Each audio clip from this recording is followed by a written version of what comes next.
Well, welcome everyone. I don't want to wait too long, so we can start our evening. So welcome to our Friday night reading series. This is a reading series put on by the MFA in Writing and Publishing program. We're the only residential program here at the Vermont College of Fine Arts. And as some of you know, this program will be transforming, but our community will kind of continue on in different forms. And it's been a pleasure to work with many of the writers who are here tonight, either as visiting writers to our program or as faculty members.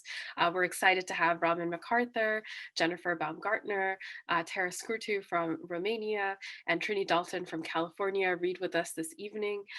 They're going to be reading in just a moment, but I wanted to lay down some house rules. So folks will be joining the Zoom call over the next 15 minutes or so.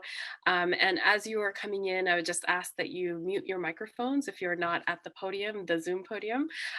This reading is being recorded, so that's just something to note. But as an audience member, you're welcome to have your video on.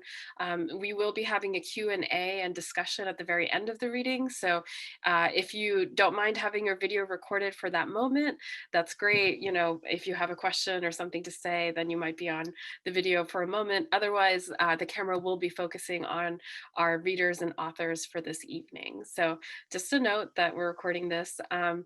And then if you have questions when we start the Q&A, feel free to raise your hand or have a reaction, or feel free to ask your question in the chat, and I can call on you, or I can ask you to read your question and so on.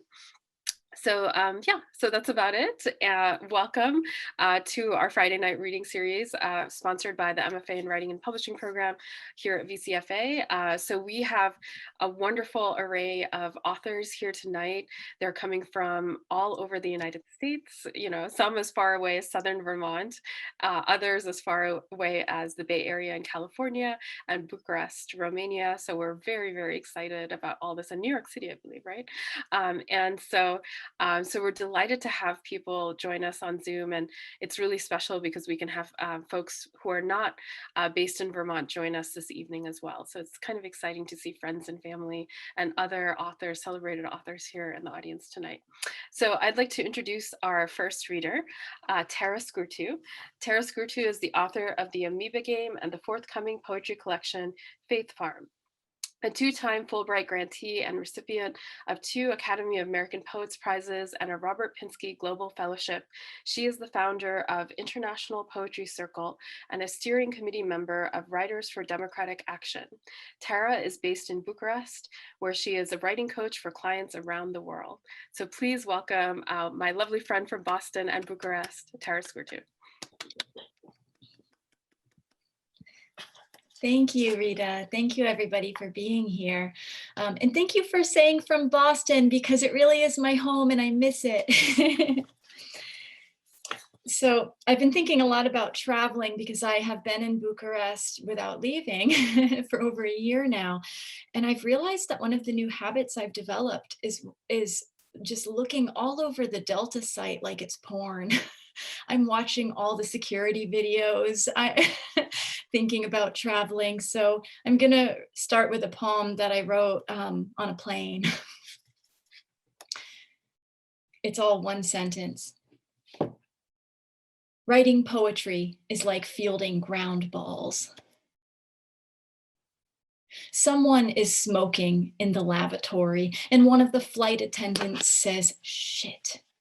And she gets on the mic and says, "Whoever this is will be prosecuted to the fullest extent of the law upon landing." While I'm writing, I hate ballpoint pens with a ballpoint pen because they don't spray my period brown ink all over the white designer jeans of the gorgeous Miami woman to my right, which was how I learned not to write poems in a metal box in the sky with a 1930s Schaefer fountain pen. And I was the one waiting at the lavatory door when we all smelled the smoke and didn't know what to do. And I'd already been between 2 bombs at a bombing. So after being ordered back to my seat with a full bladder of wine, I order a whiskey. And this turns the Romanian flight attendant on, who winks and gives me nuts and olives on the house. And by now I know again, we aren't about to explode this time, and swallow my nip and eat my snacks and continue with this ballpoint pen I hate, working on what will, 19 days short of 2 years from now, become a poem. And we land in Bucharest, and everyone but me claps in perfect post-communist unison, and the smoking man gets away with it.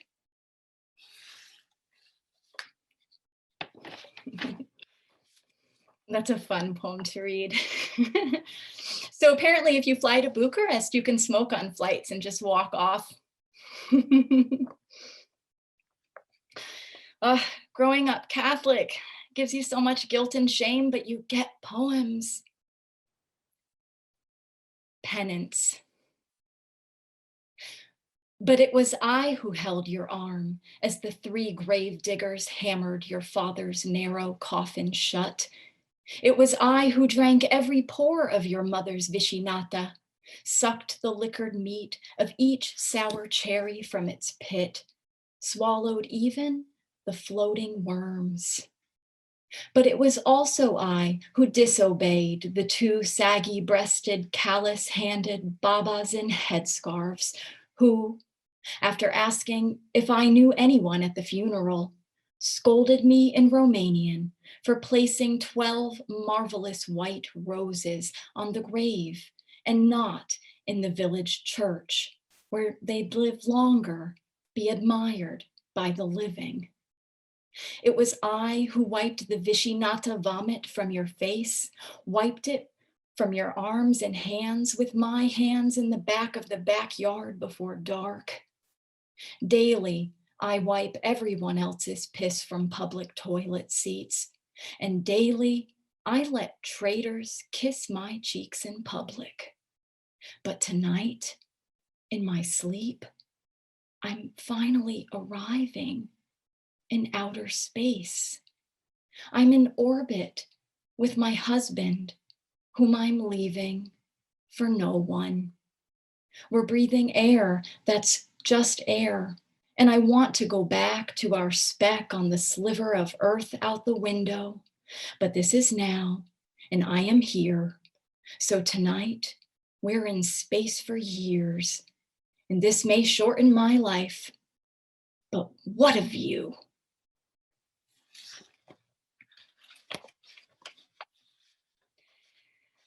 Okay. A couple days ago, I was at outside this wonderful bookstore in Bucharest that has a really nice community. And a man walked up to me and he knew me from Twitter and he said, I read that poem with the guy vomiting. What happened after that? And I said, well, it moved on to the next part of the poem.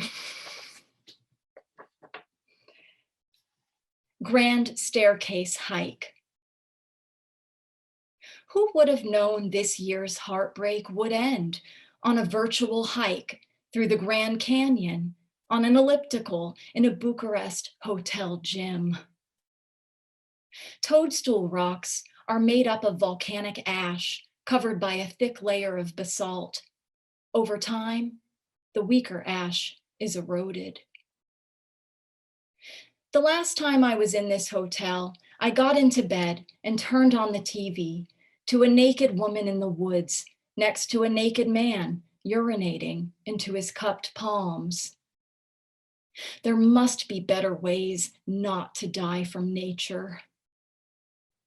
Tonight, I'm in flip-flops, swinging my arms and pumping my legs through the pink sands of Zion Canyon to the black volcanic debris of Sunset Crater.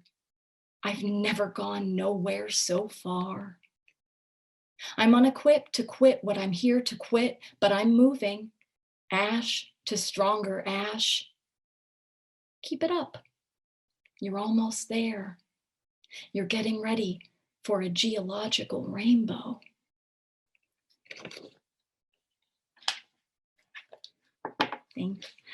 I looked ridiculous on that elliptical because I was watching the screen and I thought, oh my goodness, I have to put this in a poem. And so I kept rewinding. I had to do the walk a lot. And I was trying to write down what the screen was saying. The first love poem I ever wrote in my life. Morning love poem. Dreamt last night I fed you unknowingly something you were allergic to, and you were gone like that. You don't have even a single allergy, but still, the dream cracked. Cars nosedived off snowbanks into side streets. Sometimes dreams slip poison, make the living dead, then alive again, twirling in an unfamiliar room. It's hard to say, I need you enough. Today I did. Walked into your morning shower, fully clothed. All the moments we stop ourselves just because we might feel embarrassed or impractical or get wet.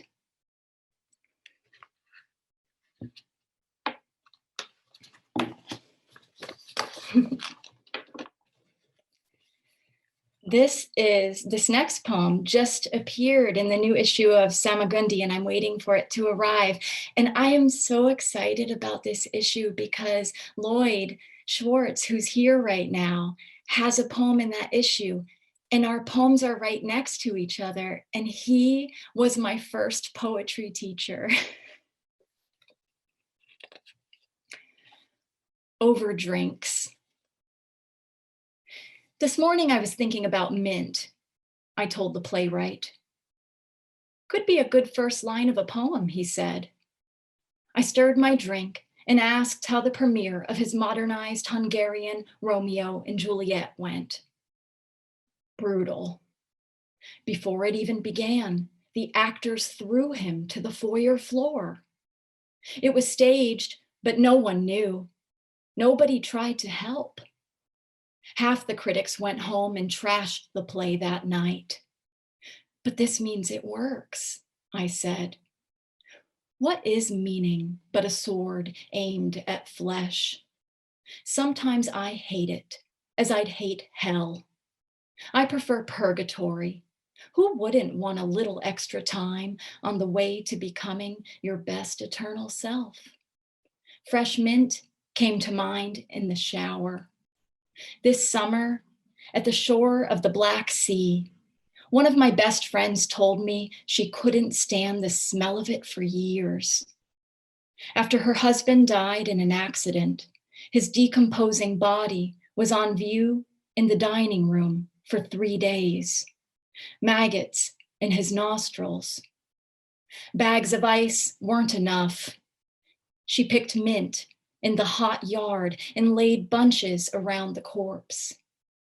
In Romanian, to rub mint is to do absolutely nothing. How selfish of us to want to outlive ourselves. How selfish am I to write down my life and expect others to relate. To think I ordered mint in my lemonade for years, muddled it with my straw, chewed whole leaves, and my friend never said a word.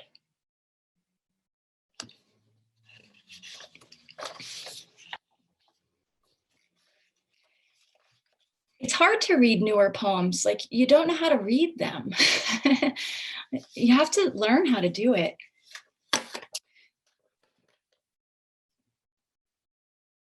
My mom taught herself to play pool, and she used to bring us to bars where she would drink Sprite and put 75 cents on the pool table and beat man after man for hours. And mirror method is a way of banking a shot. Mirror method.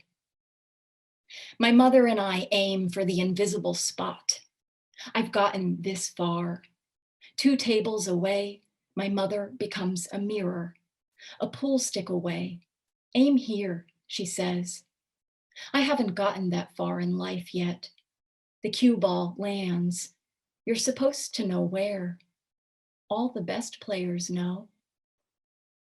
All the best players know you're supposed to know where the cue ball lands. I haven't gotten that far in life yet. Aim here, she says, a pool stick away. My mother becomes a mirror. 2 tables away, I've gotten this far, and I aim for the invisible spot, my mother.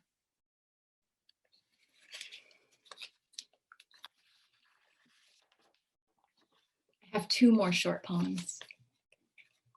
This is my newest poem. It's the only poem I wrote this year. I just finished it.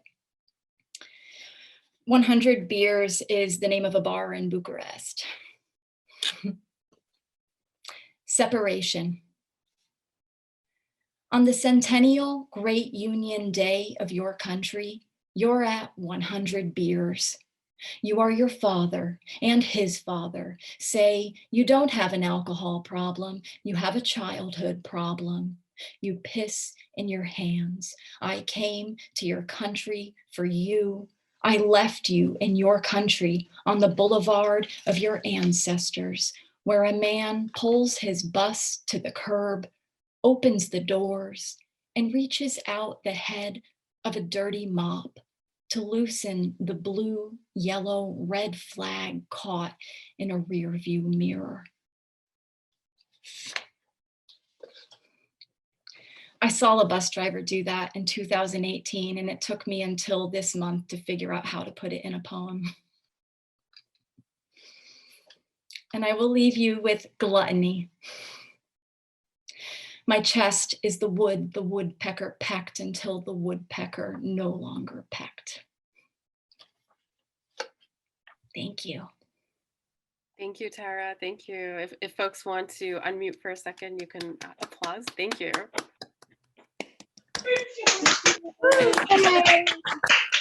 Oh, you're killing it, Tara. Thank you so much. You're welcome to stay for the Q&A, but if you want to say hello to other folks during the chat, you can do that as well. Thank you, Tara. And I'd like to introduce our second reader of this evening, Jennifer Baumgardner. Jennifer Baumgardner is a feminist editor, magazine writer, author, lecturer, and filmmaker. Her 6 books include Manifesta and Look Both Ways, Bisexual Politics, and she created the documentaries It Was Rape and I Had an Abortion. She led the feminist press from 2013 to 2017 and then launched Dotier Press in 2018. So please welcome Jennifer. Thank you so much, Rita. Tara, that was so cool. And when you said that you write for people to relate, I was relating in so many ways, starting from, I've definitely had a fountain pen explode on a plane before. And kind of thinking, that's such a great line. I don't have an alcohol problem. I have a childhood problem. I'm going to be thinking about that tonight while I'm drinking wine. So I wanted to read, I mainly got my start as a writer, as a journalist, and would write features, and my niche or my beat was sort of feminist things in the 90s and early 2000s, and wrote about things that are pretty common that happen to a lot of people, but they're silenced for reasons of the way we're socialized, things about, abortion, sexual abuse, things like that. But in around my mid 30s, I started writing more personal essay type things. And this is one of those. And every once in a while, a piece will come out just sort of in a, like almost like a, not exactly like vomiting it out, but it will come out easily. And it's so rare when that happens. And even more rare is when that happens and then you read it later and you realize it still kind of holds together. Because for me, at least, writing in a, up to kind of a B level is pretty easy. And then getting it beyond that is really, really, really hard. And so I'm always surprised when something goes quickly. So this is a personal essay written when I was about 35 in the style of a how-to manual. And it's how to do something wrong, how to do everything wrong. Specifically, how to have a child wrong. Conception. After psychologically disturbing visit to childhood home solo for the holidays, have crazy, drunken breakup sex with your ex-boyfriend. Don't use birth control. Pregnancy. Be freelance and have the kind of catastrophic insurance that covers something if you were hospitalized, but not sonograms, medicine, or doctor visits. Have no end of small problems for which you have to see the doctor, including thinking you are leaking amniotic fluid in your 7th month. Turns out it's urine, which is at first a relief and then disturbing in its own way. Spend a week believing you have gestational diabetes, but later discover that it was the glass of Mountain Dew you drank just before the blood test. Birth class.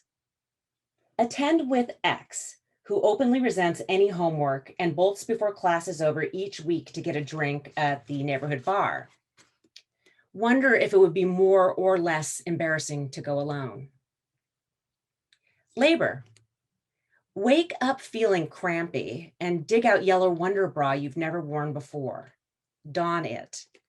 Go to hospital 5 hours later and immediately beg for an epidural. Get an epidural that pulls so that your left hip is numb, but you feel everything else is in full bloom of pain. Make mental note that you don't have pain relief, nor will you get credit for having a natural childbirth. Say to anyone near you, at first abashedly, but with increasing volume and abandon, that you really feel like you have to poop. Although other clothing has been removed, keep yellow Wonder Bra on for entire labor and delivery. Birth partner. X is there, but leaves during transition to make phone calls. When he comes back, he takes one look at your vagina and blanches. X attempts to comfort you through your contractions by making out with you. Stands on IV. Delivery. Scream, blood-curdling scream until son finally comes out. Baby is immediately whisked to the neonatal intensive care unit. Head to your hospital room and become the only person on the floor without a baby. Feel foolish. Bonding. Phase 1. Visit child in NICU, but feel like interloper. Ask timidly if you are allowed to breastfeed. When son finally comes home on day 4, experience feeding child as akin to placing a snapping turtle on your swollen, chapped nipples. While breastfeeding, notice son has little pimples. Have flashback to terrible high school years when you had zits. Bonding phase 2. Son is now covered in white and red pustules and looks not unlike Elliott Smith. When people come to see him, blurt out, "Can you believe how bad he's got baby acne?" so that they know you know it's there. Feel bad that this is the first thing you say about your child. Try to pump bottles so baby daddy can do 4 a.m. feedings, but allow the occasional bottle of formula. Okay, you're using formula every night. Co-parenting. Swing between smugness that you and the baby's father literally share the work and expensive child rearing, unlike most real couples you know, and blind rage that you have to parent with the most irrational man that you broke up with 2 years ago. Wag a finger in X's face and whisper sotto voce threats that you won't follow through on. Bedtime. As child grows older, have him on a late schedule so he'll sleep in the morning. By the time he's 12 months, the bedtime is 10 p.m. By 18 months, it's midnight. Keep this a secret from friends, relatives, and your own parents. School. Take son to preschool the day after he turns 2. Sneak out of school sniffling when he isn't looking, because that's your strategy when you leave him with babysitters. Walk home talking on your cell phone to your sister about how son is in school. And next thing you know, you'll be taking him to college when the other line beeps in. Learn that son is hysterically crying, desperate, as the teacher terms it, and that you are to pick him up immediately. At the pickup, when the teacher asks if you even said goodbye to your son before leaving, start to cry. Psyche, part 1. Notice that son winds his tresses in his fingers as he is falling asleep, plucking out many strands during each nap, creating small bald spot. Food. Son appears to consume about a gallon of milk every day, eggs, and very little else. He asks for Tic Tacs and cough drops as his treat, demanding in a loud, rude voice, "Need Tic Tac, need Tic Tac." Try to resist giving child Tic Tacs or cough drops, as it seems weird, and he's crunching them, and he's probably going to break one of his tiny teeth. Despite anorexic's diet, Son is extremely tall. Sometimes he will emerge from his bedroom chewing on something. When you inquire what, he'll say, "Hair." Psyche part 2. Notice Son gets up from nap covered in strands of hair. Call pediatrician for advice. Pediatrician says to ignore that Son is pulling out hair ritualistically. That Son is soothing himself, like thumb sucking, but of course, much weirder. Ignore hair pulling for one day, and then take to whispering intensely to Son not to pull his hair. You'll give him cough drops if he'll stop pulling his hair. Please stop pulling hair. Love. At Son's school, 3 weeks into the term, as you are fluffing his hair to obscure thinning areas, receive wet mentholated kiss from balding 2-year-old. Wince as heart nearly breaks from how lucky you are.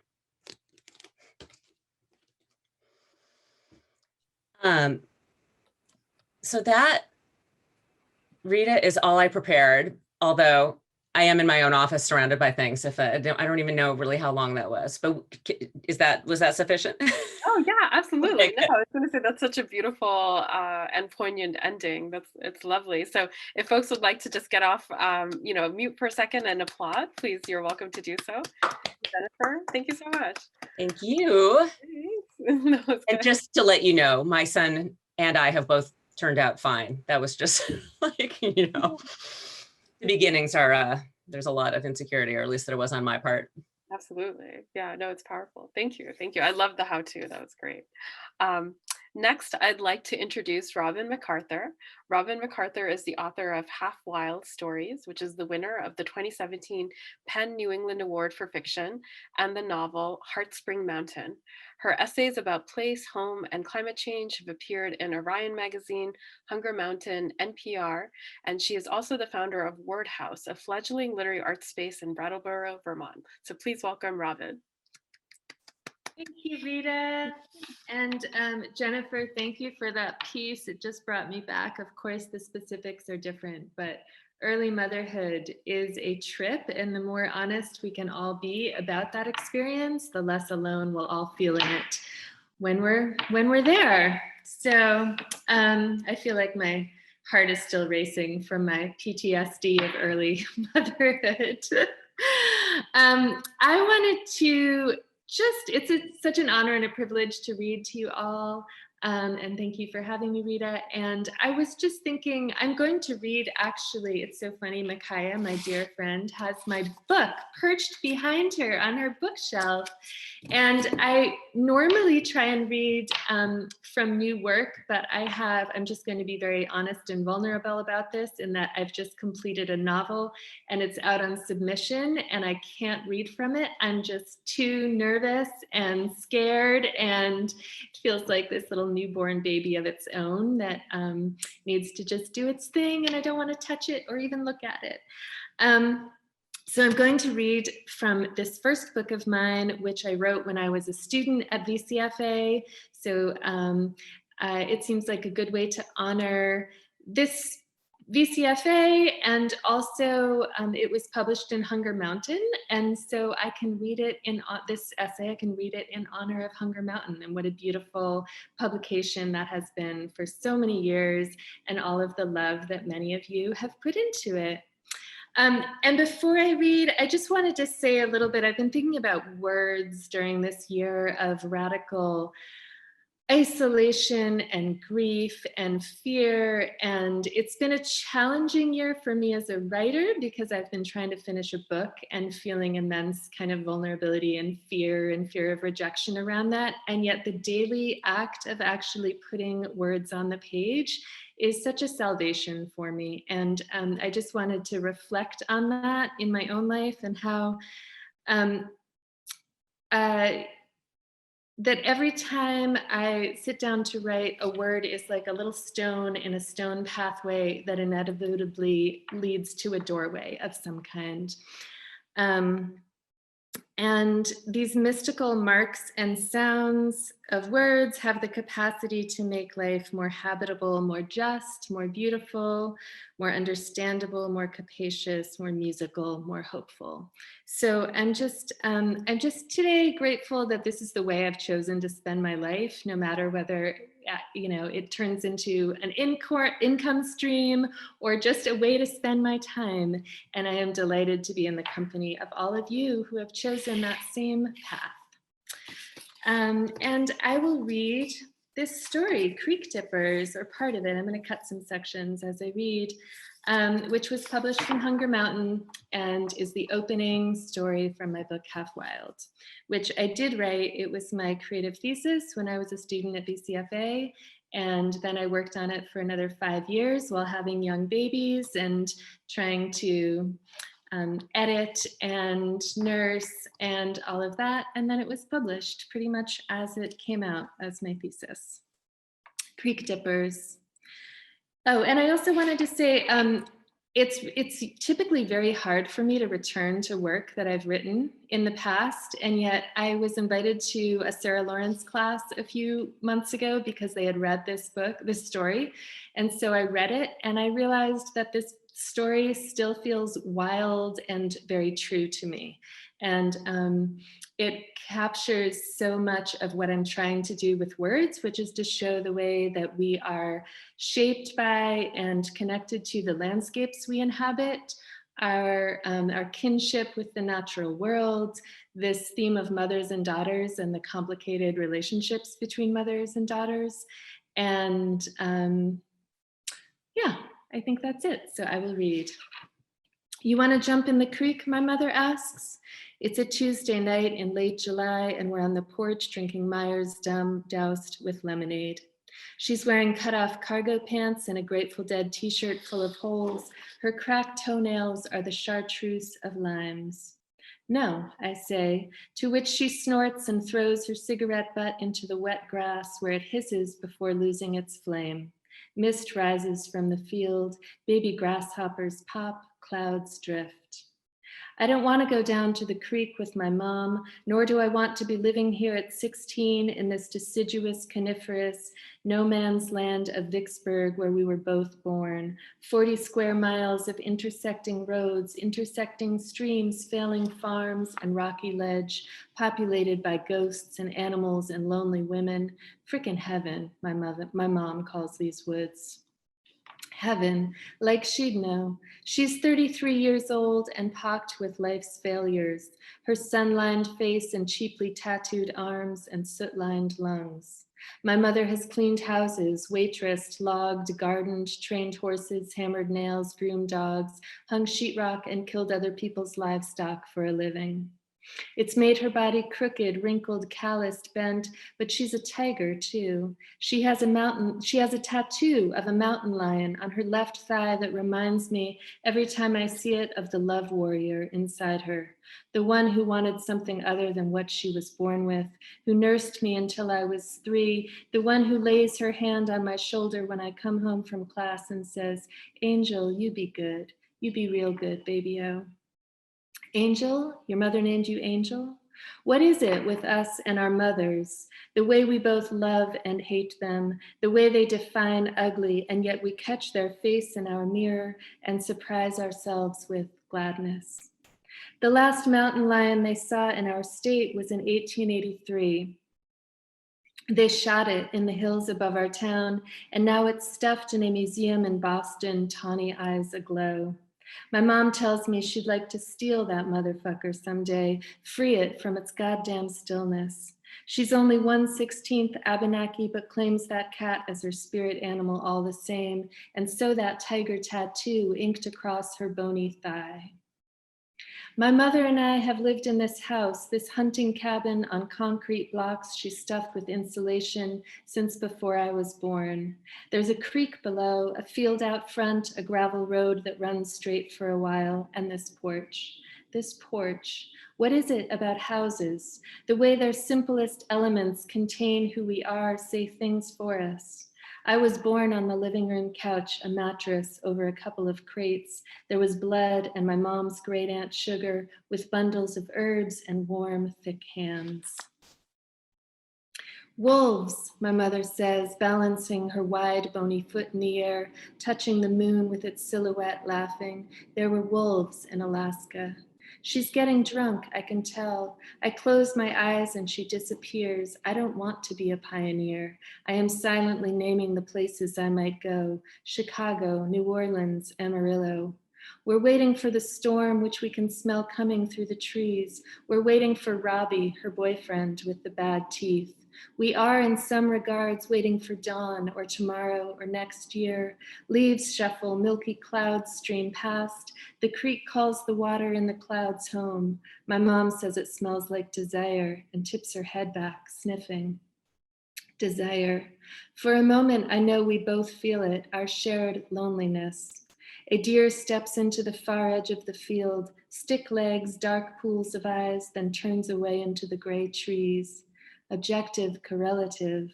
I learned about it in my course on 20th century American literature, the way we anthropomorphize the world around us. I read Faulkner and Hemingway and Eudora Welty, books by frickin' dead white folks, my mother said at the time, reaching for her Pall Malls. Yes, I didn't say, eyeing the bitter streak of her cancer stick, but those books are beautiful.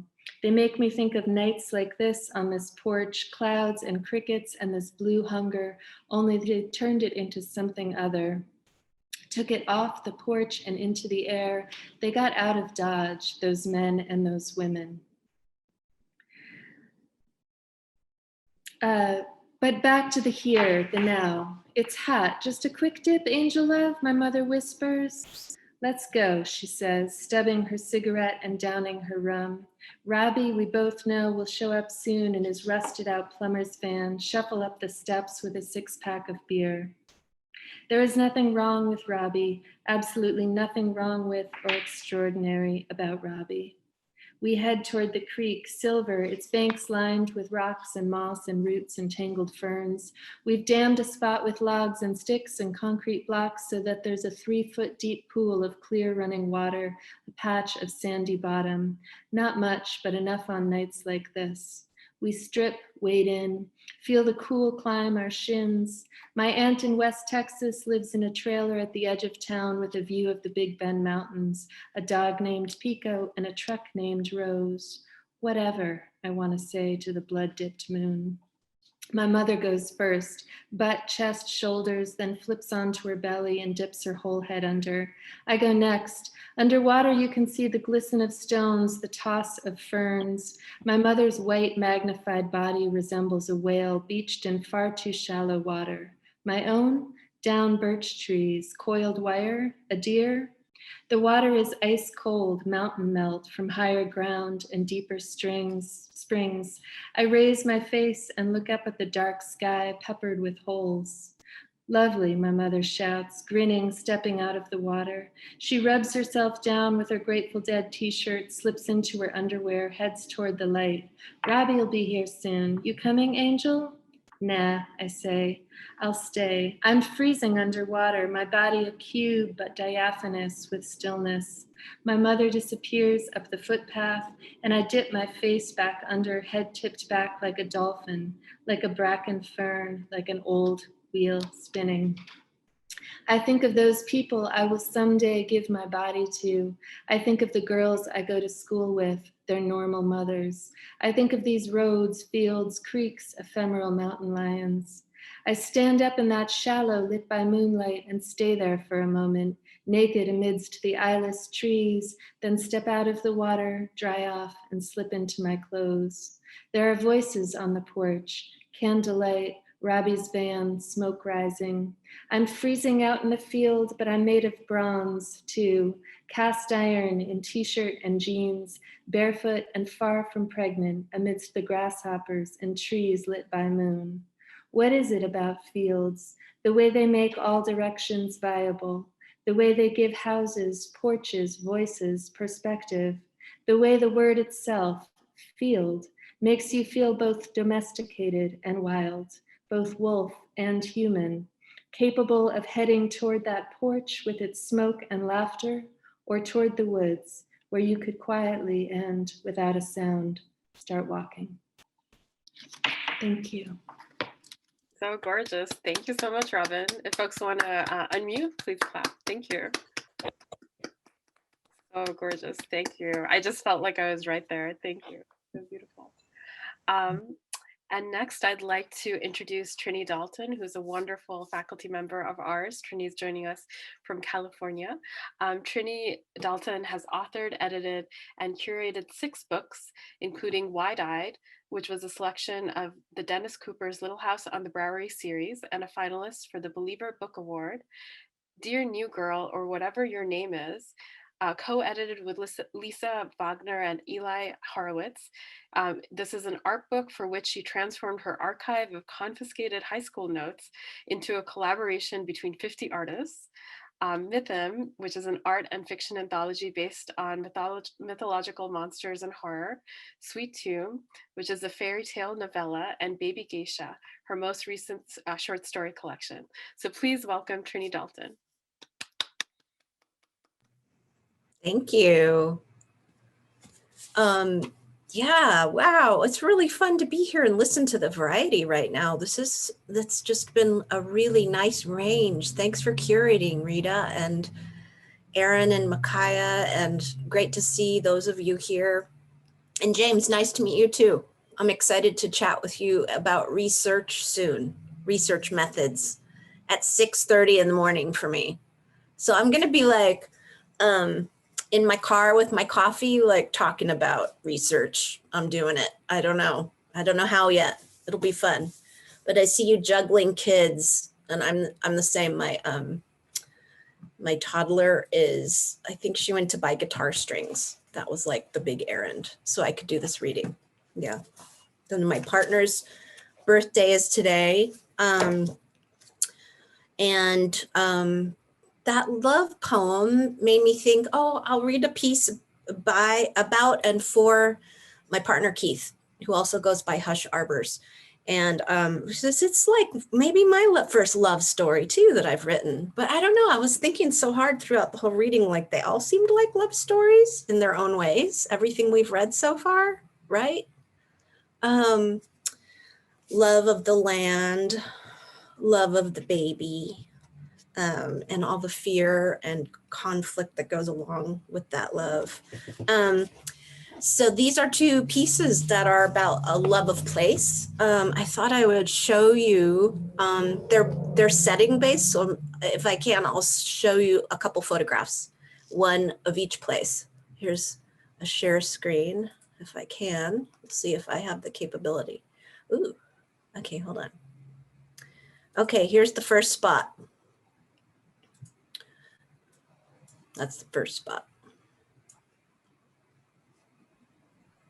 Oh, Trinie, I think we're getting a white screen. Oh, you don't see the image? No, not yet. It's probably because I'm not the host, maybe. Oh, Maybe okay. share unless, and if it's too hard, that's fine. I don't have to show you a picture. I thought it would be fun, but I don't need to. Devin can help with that. Let me see if Devin or I could. I mean, you should be able to share. The rights in like the meetings have usually been set so that anybody can share. Okay. Maybe cool. try sharing like the specific image. Yeah. Hold on. I'm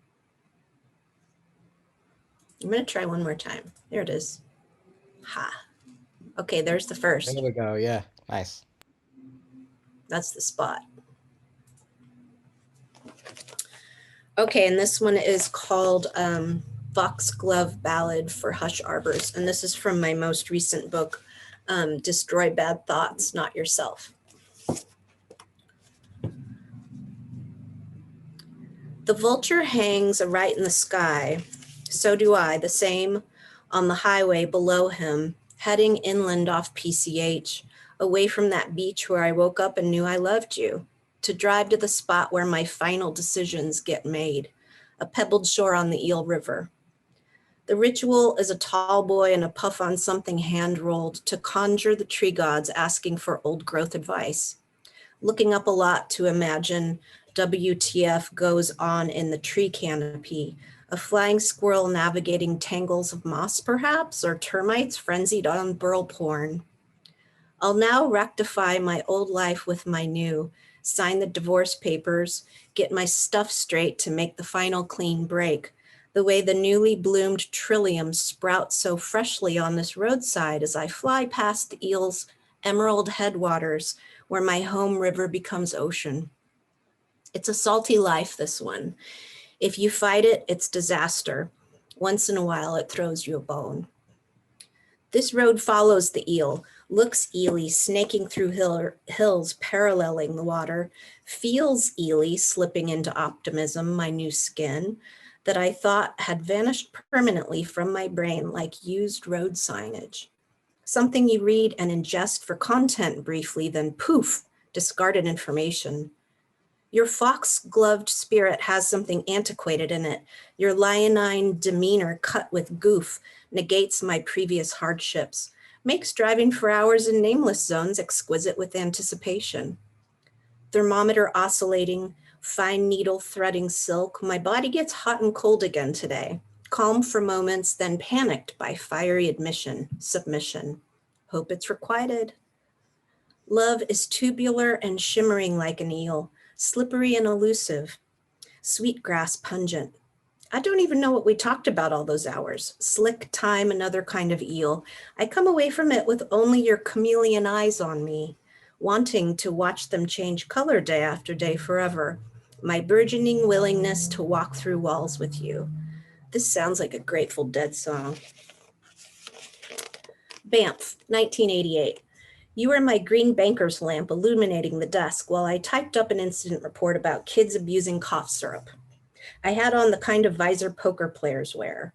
The fork in the road never arrived, despite the keen directions you'd given me, so I took a wrong but happy turn, ended up in moose country with a new pair of barrettes in my hair, ready for anything. I bet my whole poker chip stack on you. The 10% ale renewed me, and the sunlight was haloed with periwinkle in a good way, like forget-me-nots. Beatlemania struck me while I pondered your marvelous pirate smile and my big bank account balance, richer than ever. So I consolidated and bought a tiger to decorate my Coke pile that I devoured with $100 bills, but instead frugally visited the burrito place. Now it sounds like a Beck song.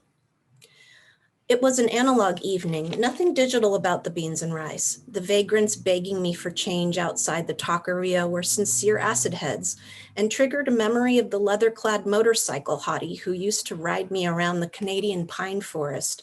What was her name? Me grabbing her waist and straddling her slender hips.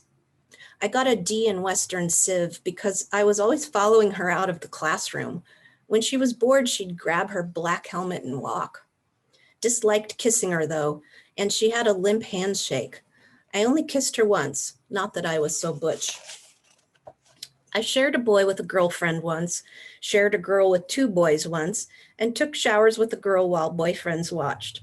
I felt repressed before meeting you in the woods. Your wolf jam, irresistible and woolly, wanting you to shred me.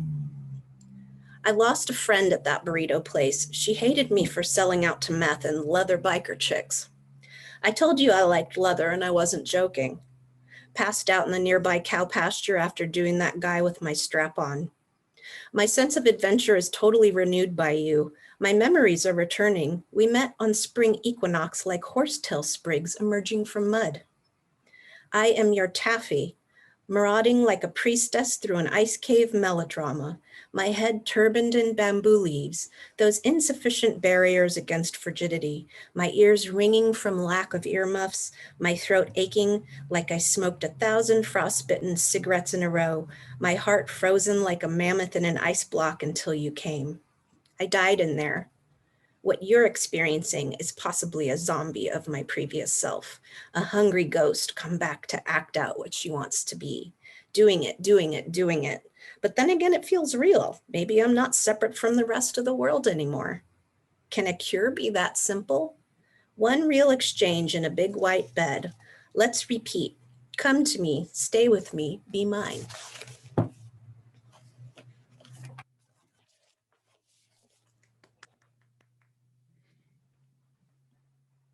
Okay, one more image coming up. So the eel, that spot, that very spot is that's a spot I go to make decisions. Really super true. True. And here's the other spot I've spent all too much time at. Let's see here.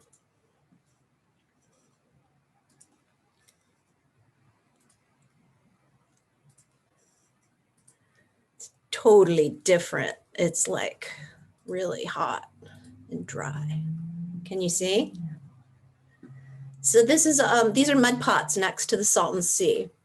There's, let's see if you can see, it's called Shrimp Seed Field. Can you see the second image that I just popped up? No, it's one at a time. Okay. Well, these are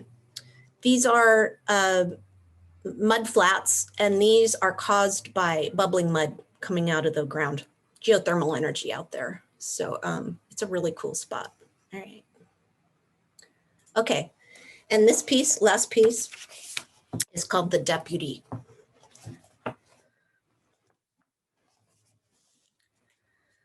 The verbena was freeze-dried in the sand dunes, and I was stuck there frigid as those lavender flowers with my trowel digging for books I never wanted to read again.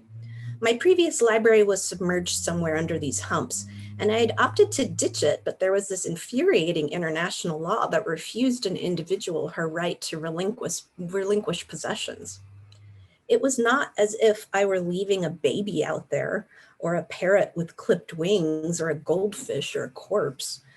It's sometimes necessary to leave things behind, pare down. Yes, elimination is an Arctic activity. New vacuity is lonesome. So anew, I understand the mountain fiddlers who play stringed instruments while howling like hounds into the wind because loss is so physically painful, that toxic ache. Imagine how many more cramps digging in the dunes induced. The cadences of the sand grain collisions were tortuous, and my wrists got carpal tunnel syndrome from excavating with the shovel of fortune I dreaded to revisit. Eventually, I hit green clay, gave myself a spa treatment face mask with it, and exfoliated with coarse sand, epitomizing sabotaged pleasure. There is a different mud pot I used to visit in the sea level part of the desert. The air is compressed. The birds bellow like bagpipes or wheeze in unison with the trains chugging by in the background. Fish bones line the shores of a saline sea nearby, and flies invade your ears and mouth, seeking to leach moisture. Do you know it? I detest this spot, but have visited repeatedly to get updates on this pocket where charcoal mud churns like fondue, wishing I were some kind of golem, a creature who could melt and fade away to reform herself into a self-made man with control over qualities and attitudes that are not negative in themselves, but taken immoderately threaten to bury one, like desire, ambition, wanderlust, and mawkishness.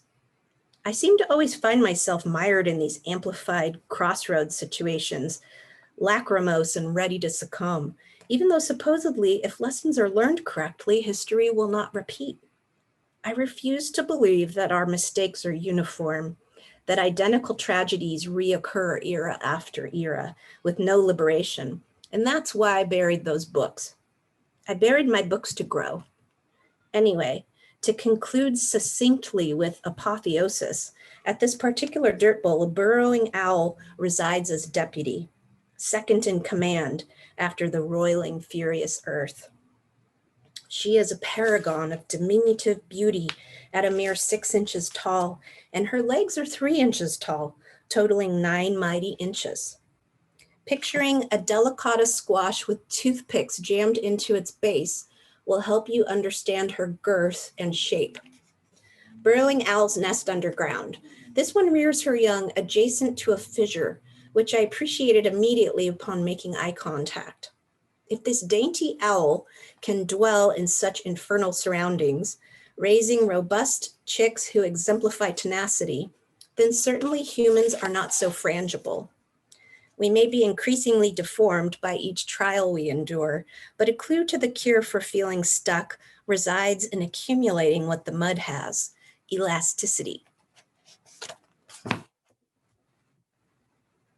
Thank you. Nice. Thanks for having me. Thank you, Trinie. Thank you. Everyone can unmute. Let's give a round of applause to Trinie and all of our authors this evening. Thank you so much. Thank you. Yeah, feel free if you want to jump in with a comment, you can, and then we're going to start our Q&A. So if you want to say congratulations or any comments, you're welcome to. James says all the consonants. All the consonants. Lots of consonants tonight, generally, I think. A lot of rhythmic reading. Absolutely. I know, I love that idea of elasticity. That's lovely.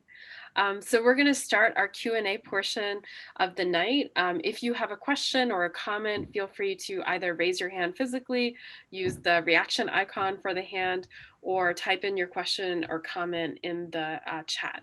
So I'll just give everyone a moment to see if there's any questions or comments.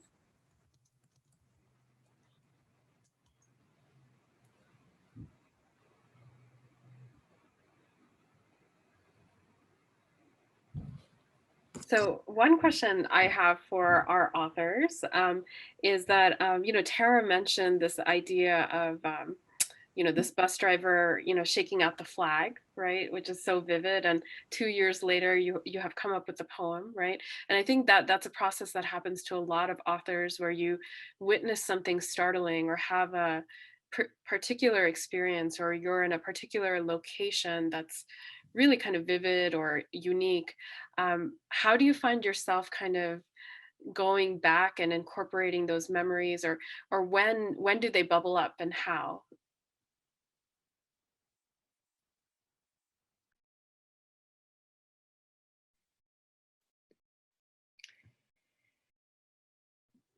It's an easy and a hard question, because the when and the how is something I think you never know. It's like you wait for the when to figure out the how. But I think normally if I witness something that I feel at the time in which I witness it, that it will be in a poem, that I will put it in something. And sometimes it just takes another experience to connect it, or a certain amount of time to have a certain lens. I don't know quite how it works. All I know is when I can start it, I know that feeling. What about you guys? I was just thinking about how much I rely on actual notebooks, like a notebook that you write in with a pen or a pencil. And I still carry them around, but I'm so much more lazy and just sort of like, it's my mask. I have a million excuses, but sometimes something will just jump into my head and I can tell it's like an important insight, something I can use, or an image, or just some like language that's really funny or something. And if I don't drop everything and write it down, I will forget it, and it won't surface again, maybe for years. Mm-hmm. And it's so amazing to me, because I'll think like, well, this is such a great line. Why would I forget it? I just, an hour from now, I'll write it down. And it's never worked. I mean, to the point that if I wake up in the middle of the night and I have a thought, I have to, if I don't turn on the light and find the notebook and write it down, mm-hmm. it does go away. And so I guess for me, it really is that element of dropping everything to capture that eel that's, trying to get away. I was going to say that I agree. And I was going to say some writers, I think, have wonderful memories, and that's part of what makes them great writers. And I am of the camp that has a terrible memory. And my memories are all just kind of this fluid, amorphous compost pile. Who is it who talks about the compost piles? At Annie Dillard in some writing book. And anyway, I love how images like that can resurface and surprise me years after the fact, where I don't write the poem or I don't write the essay, I don't snatch it, and yet they appear in fiction years later and resurface. And so I think that's part of the reason I love writing fiction, is that you can you can take all of those images and moments and combine them in new situations, new narrative families. Thank you. And Trinie, yeah. Yeah, I think all those things, yeah, a combination, right? Like we all use the combination of all those aspects. And I'm pretty superstitious about it. The only thing maybe I would add is that I like to use the memories as game objects, like thinking of the ways where memory can be built in erratic or wrong feeling places, because then that will often like trigger other memories, right? Like juxtapositions, the weirder juxtapositions you can make, and even syntactically, like the more memory triggering can happen. And so they're just kind of like unconscious games, maybe. Games just trigger subconscious or unconscious. I really like exercises like that people have shared with me, and I enjoy it. It's like entertaining when you're writing, to recover memories that you didn't know about. Yeah. How about you, Rita? How about you? How about me? Yeah, I mean, sometimes, yes, I have very strange dreams, and I do keep like a little notebook next to me.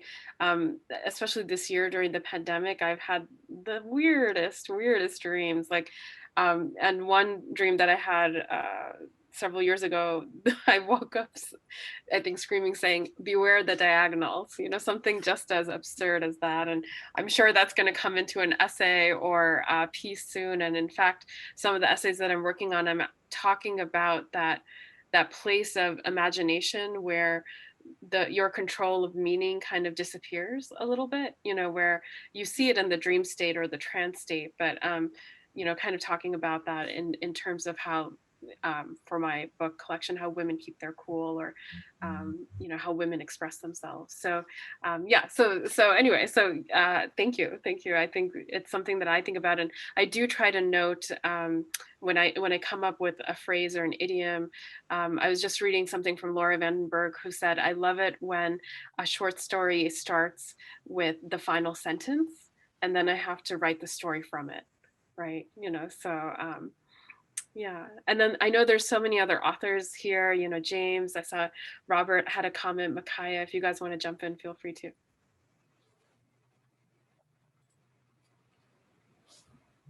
I have a question for people, particularly people who participate in MFA programs. Have you read that newish book, Craft in the Real World by Matthew Salesses? Because I just read it, and it was really a revelation. I didn't get an MFA. I've never really been part of workshop life, but I thought it was really, it made a really interesting case, and made me even think a little bit about all of the things that I've thought were craft, and even craft of journalism, that maybe are more aptly described as just convention. And then, convention set by who, and writing for whom, and with, whose norms. And so, yeah, I just would love to hear from other writers if they've read it and what they think of it. I mean, he sort of, he reams MFAs and the standard workshop, the cone of silent approach. I almost laughed when you started talking about that book, because it's hard. It takes a lot of time to get books in Bucharest, and you can't get all the books. And that is a book that I ordered, and I've been waiting to read it, and I got a notification that it was there. And then when I went to pick it up, they told me I had already bought it, but I have no recollection of it, and it's not in my apartment. So there's like a mystery around this book, and I'm going to have to reorder it, and maybe I'll find it somewhere twice. I read it and loved it. And I also think that it's responding to a traditional version of the MFA. I mean, I don't know, when I taught in this program, there was no code of silence in my workshops. And I'm guessing that the way that most of you are teaching is not the way that the experience that he had. So I thought it was fabulous. I loved that it came out right at the same time as George Saunders' A Swim in the Pond, do I have the title right? Which I have not read, I want to, but I feel like there's such an interesting contrast. And what I'm really delighted to see is that the two of them are in conversation sometime either this week or next week or sometime coming up. Because I think they're probably both fabulous teachers coming from different angles with their books, but I'm guessing that they will have a really interesting, heartfelt, compatible conversation about how they teach, about their teaching styles. So. But I would love to hear from Rita and the other teachers in this class, in this Zoom, about whether how you approach that in your workshops. Mhm.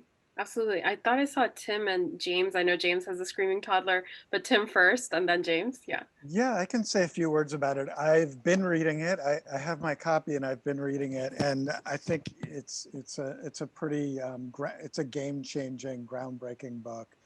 I would agree that the book itself is in conversation with Saunders, just by the fact that, you know, the coincidence of them coming out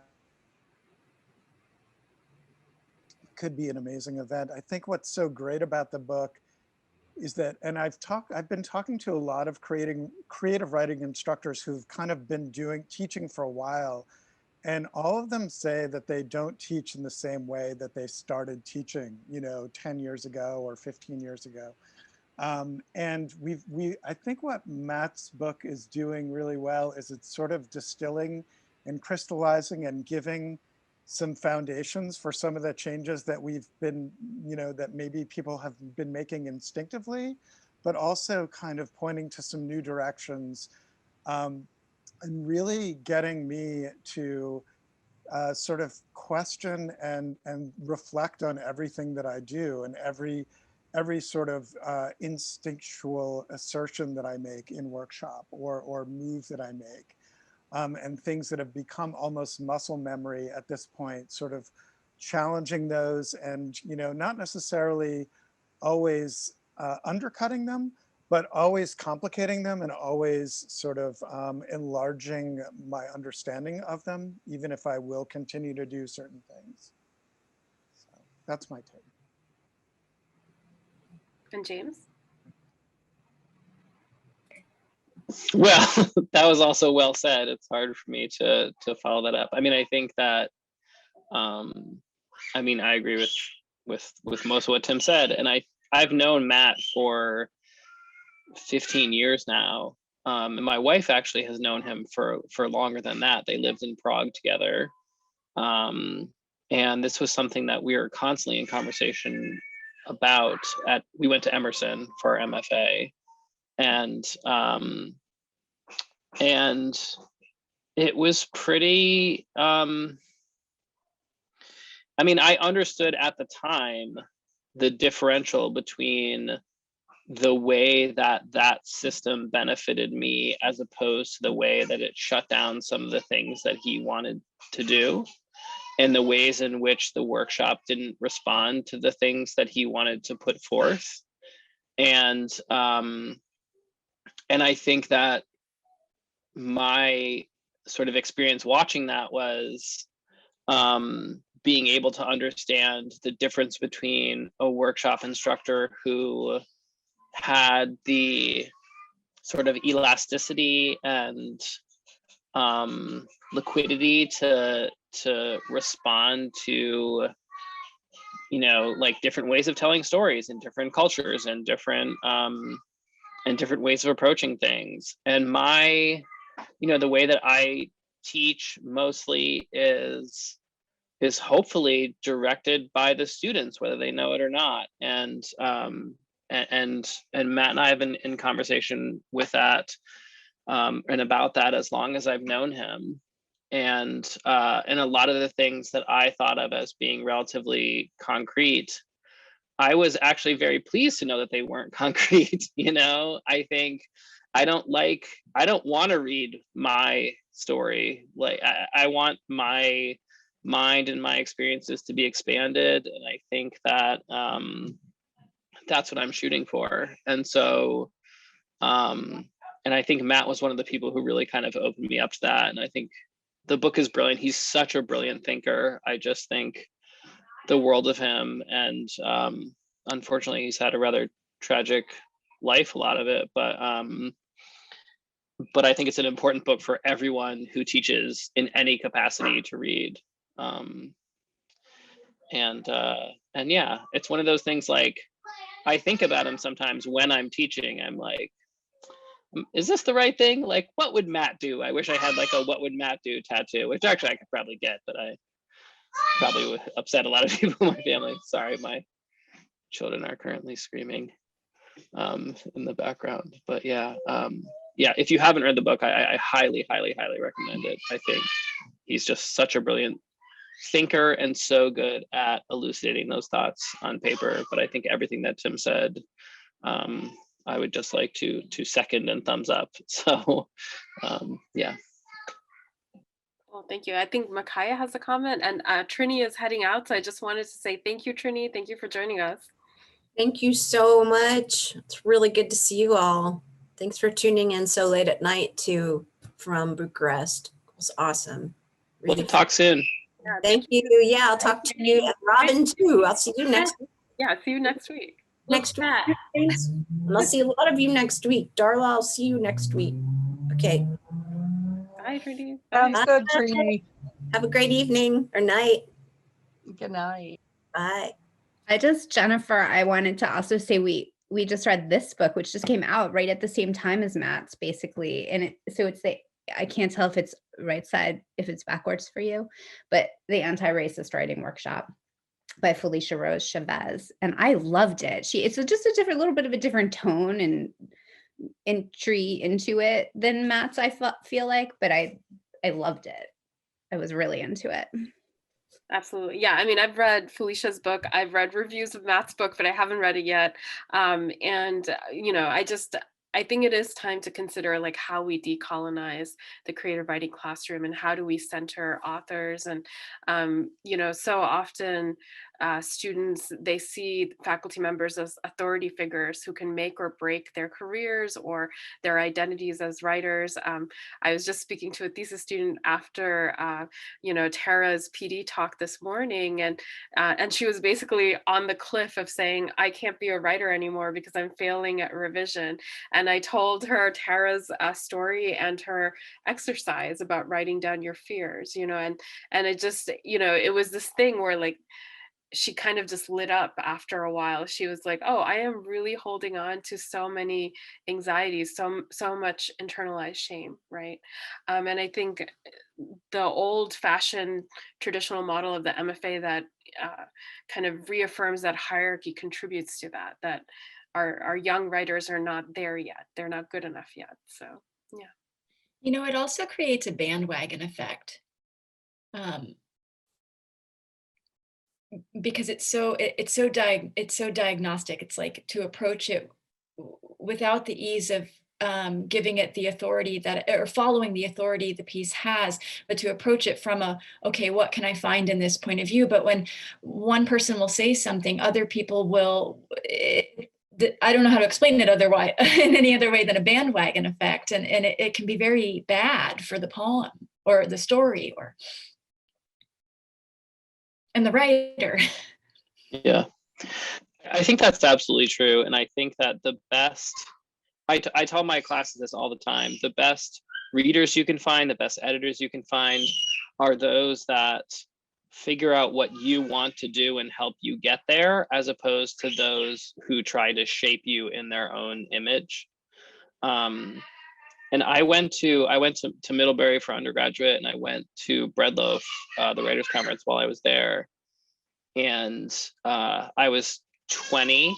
I was extremely impressionable, and it was awful. It was so hard for me because I felt like everyone was telling me, "This is how you do things. You have to do things exactly this way." And the person who I was there with, who was a friend of mine from Middlebury, he literally never wrote another word again.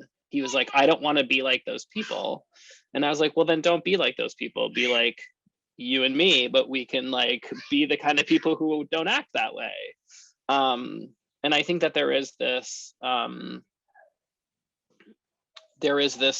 situation that happens where when you start to teach, that there's something about setting all of your thoughts and opinions in concrete, and that then it's over.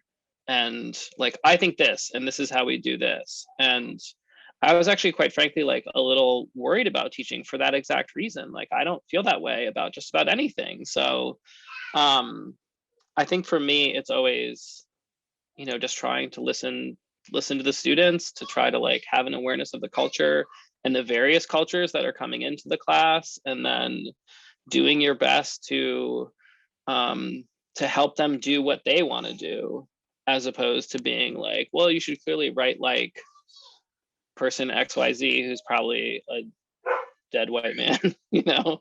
So yeah. To follow up with what you were saying, James, when I'm working one-on-one with people, so many times the poem or story gets figured out with questions. Like you were saying, you listen. I'm always listening to them, what their intent is, what they're trying to say, and I'll ask questions, specific questions. And then when I was talking about this a little bit earlier, when they leave the written word and they just start telling you, that they say things that they can put precisely in that wording in the piece, and I'll start writing really fast what they're saying, and then I just echo it back to them. And it's really just like listening to them story tell it naturally off the page.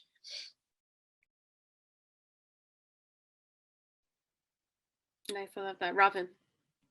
I was just going to say, I feel so hopeful that we're at a turning point. You know, I think the dead white men are no longer being idolized, or if they are, it's by very few people.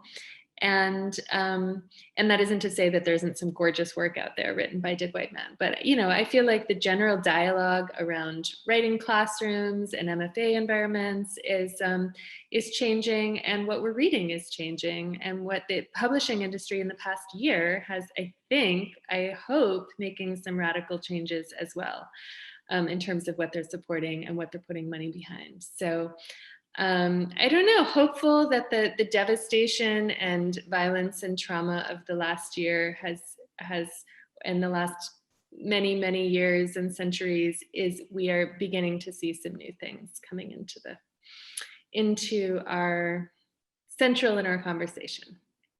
Mm-hmm. Absolutely. Thank you, Robin. Thank you so much, Jennifer. Thank you for being with us tonight. We'll probably wrap up in just a couple of minutes. I thank you so much to all of our readers.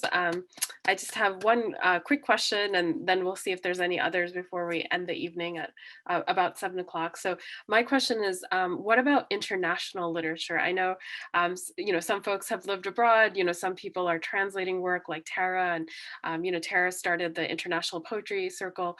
How is that kind of trickling in or finding its footing in the creative writing classroom? Do you see more open space for it? Are students embracing it? For those, you know, teaching writers in the room, what do you guys think?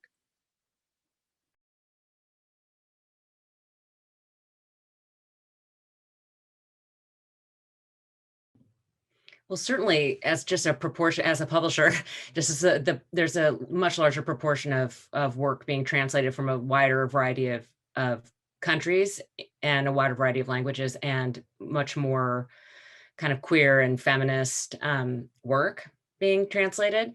And I don't think people would do it if there weren't readers. So, I mean, so I think that there has been a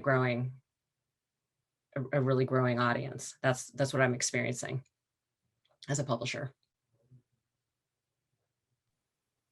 And Jennifer, do you want to say a little bit about Dotier Press, what you focus on?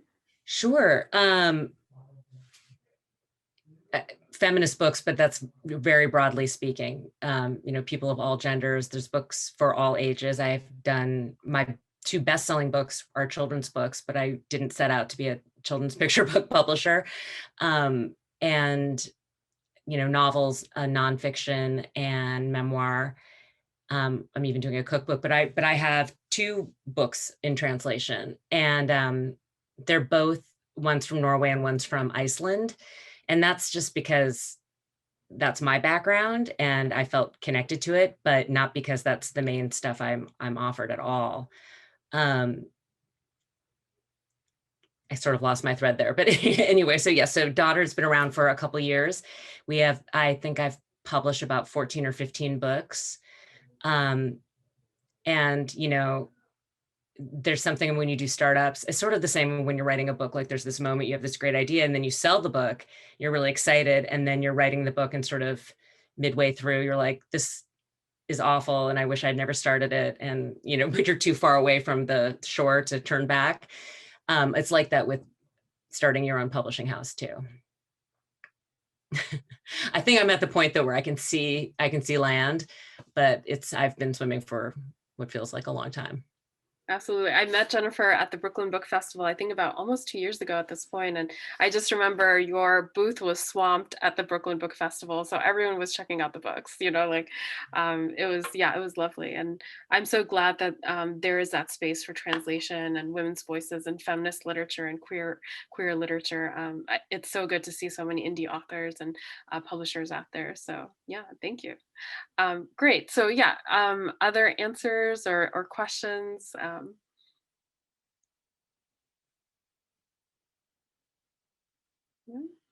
Robin? I have not been teaching in any kind of other than short week-long workshops for the past year. And I do not think I've been great at incorporating international fiction into syllabuses when I have been teaching. But I just want to say the embarrassment of my work has been translated into French, and when I was there, French writers saying, "Oh, is your work published in the US? Can I find it?" And then laughing and saying, "Hell no, we read everything of yours. You translate nothing of ours." And this is France. This is like, a European country. Mm-hmm. So that was eye-opening for me in terms of how limited our scope of what we're reading is here in this country. Absolutely. And Tara, what about in Romania? I know you're translating a lot of poets, but is there two-way translation between Romania and the US? Oh, you're on mute. Oops. I've not been translating for some time. I'm really slow with everything involved with writing, but I have a friend who came to Romania for a Fulbright, and then she moved into my neighborhood, and she was born in Romania. Her name is Monica Core. It's spelled like cure. And she's a wonderful poet and translator, and she is the best Romanian to English poetry translator I have met. She's way better than me. And she's translating my favorite poet right now, my favorite Romanian poet, Adela Gracianu, one of her whole collections. And there's like a handful of people translating from Romanian to English in terms of poetry, but there's a Facebook group. I'm on the Facebook group, but I left Facebook, so I haven't been keeping up with that lately, but I have seen a lot more to zoom out from Romania. I've noticed a lot more magazines in general taking translations on a regular basis the past couple of years, which is wonderful. Yeah, Hunger Mountain here at VCFA also publishes translations. So if Erin were on this call, she would say a little bit more about that, or Waxwing, that does a really great job of translations. So thank you, everyone. This has been a lovely evening. I wish we could all be here together in the same room, maybe go down to the 3 Penny for a drink. Since we're in the pandemic, we'll have to wait until next time. But I hope that in a city near us soon, we get a chance to see each other face to face. And I just wanted to thank all of our authors this evening. Thank you to Robin and Jennifer and Tara and Trinie for your beautiful words and your imaginations. It's been an honor to have you, and please keep in touch. Say hello to our authors and students and fellow writers in the audience. So thank you so much. Thank you. Thank you, everybody. Thank you, Rita. Thank you, Rita, and thank you, everybody, for spending this evening with us. Thank you. Have a good night. Thank you.